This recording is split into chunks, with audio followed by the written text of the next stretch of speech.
Hello everyone.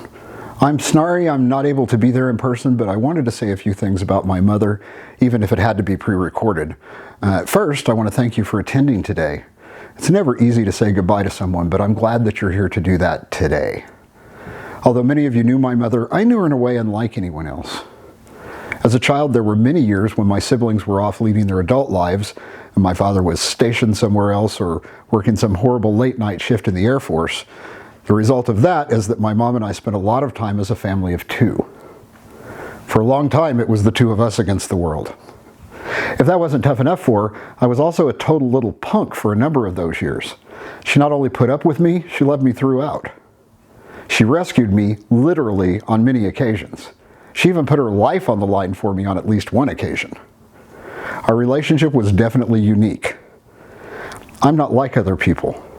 My mind isn't wired like a normal person's brain.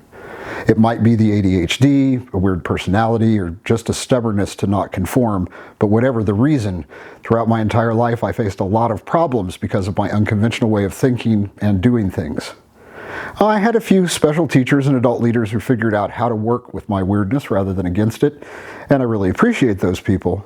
But it was my mother who provided me with the backing and the space to find my own way. Almost anyone else would have worked to force me to conform to social norms. Some would have used force to transform me into a normal person. But my mother always strove to understand me rather than change who I was. In fact, aside from my wife, nobody has ever put a lot of effort into trying to understand the bizarre way my mind works. My mother spent a good 15 years trying very hard to understand me, and she certainly understood me far better than anyone else during my childhood. Don't misunderstand, I was never unloved. My family loved me and tolerated my strangeness, at least most of the time, but it was only my mother who fought to understand how I think. By the time I was in my mid-teens, she'd pretty much given up on gaining any more understanding of my thinking, but she still loved me with all her heart, and I never doubted that. She always found a way to give me space to discover my true self, and sometimes to the chagrin of my father, even if she doesn't understand what was in my mind. My mother's unique way of raising me allowed me to find my own path without having my soul crushed as so many other adults attempted. I couldn't possibly have become who I had if anyone else had raised me. Nobody else can ever do what she did for me. I already miss her so much that it's still really hard for me to talk about this. She always listened. Even in her later years, we often spoke on the phone, and she always had time to listen to me. She was also my conduit to the rest of the family. She was always updating me on the happenings of siblings, cousins, nieces, nephews, and others. Although I left Oklahoma 16 years ago, I always felt I knew what was happening with my family thanks to Mom. I don't want to use too much of your time, but I want you to know some things you probably don't know about my mom. In the early 1970s, while my dad was in the Air Force guiding bombers into North Vietnam, my mother was working in Nevada making the 500-pound bombs that those planes were dropping. Although Dad was a sergeant in the Air Force, anyone who's ever had to live on the pay of a non-commissioned officer can tell you that the wages are very near poverty level.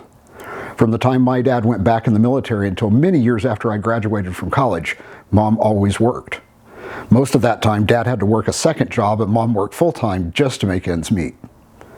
We were always poor, but I didn't realize that until I was an adult. No matter the sacrifice, my parents always made sure we had everything we needed. Mom worked during a time when there were still few women in the workforce. She worked in offices, but she also made bombs, and she made windshields for the Ford Motor Company. Those were not jobs that women did in those decades, but her family needed her to do it, so she did it. That was Mom. Even if it was impossible, she found a way. Did you know that Mom was a writer? She wrote short stories and poems that showed the depths of her heart. Did you know she told jokes? They were really terrible groaners that probably impacted my own weird sense of humor. If you want a sample, ask my siblings about Mary Tyler Moore jokes. Now, there's something critical to understand about my mom that not a lot of people know. My mother struggled with mental illness her entire life. When she was a teenager, her parents told her that she was too nervous to ever learn to drive a car. Let me tell you, Mom drove me tens of thousands of miles during my childhood. They told her she couldn't do it, but she had to for her family, so she made it happen anyway. She sought medical help for her struggles, but at that time, mental health issues were terribly stigmatized and rarely taken seriously. What was the typical response from doctors when she complained about her mental issues? They'd say, "It's all in your head. It's a mental issue, so of course it's all in someone's head."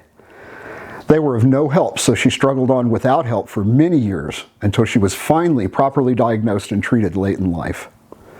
No matter what the obstacle was, no matter the lack of resources, she always made sure her family had what it needed. Throughout my dating life, Mom wasn't a fan of the girls I dated. Some she tolerated, others she let me know that they did not sit well with her. That stayed true until I met my wife. From the first moment I told Mom about Michelle, she spoke only in glowing and loving terms about her. This was long before the two of them ever met. Mom always knew what was best for me, and she knew that Michelle is the one I'd been searching for. She embraced Michelle from the very beginning and always asked after her. "How's that beautiful wife of yours?" she'd ask. I don't know how she knew, but she did. Mom lost her husband more than 30 years ago. My dad died far too young, but Mom soldiered on anyway. She mourned for him every day, but didn't let that grief stop her from moving forward. I know he's been standing by her side for quite some time now. I also know that when she drew her last breath, he was standing by her bed holding her hand. I can almost hear him saying, "Come on, Carolyn, we've been waiting for you, and it's time for you to rest." Like the wonderful man that he was, her older brother passed a few weeks before Mom. I imagine he was preparing the way for her so he could greet her on the other side. He's still taking care of his baby sister even after death. Her parents, her brother, and her husband are all with her now. She's free of pain, and she's finally free from the issues that so hindered her in her physical form, so now she can be happy with no limitations. I've cried so much in the last few days. I imagine that's true for some of you too. The truth is, I'm not crying for Mom. She's finally free of pain with many people she loves, and she's no longer struggling to get through each day. I'm not crying for Mom, I'm crying for me. I'll never hear her voice again. I'll never get to share secret thoughts with her, or the oddities that only the two of us showed. Now my partner in strangeness is gone. I won't get to share those things again. Mom is free, and that makes me happy. I cry for myself. I cry for all the things I'll never hear her say, all the memories that she's kept and I've forgotten. I cry because I'll never hear her say, "I love you" again. Goodbye, Mama. I love you so much. The world would be a darker place without you.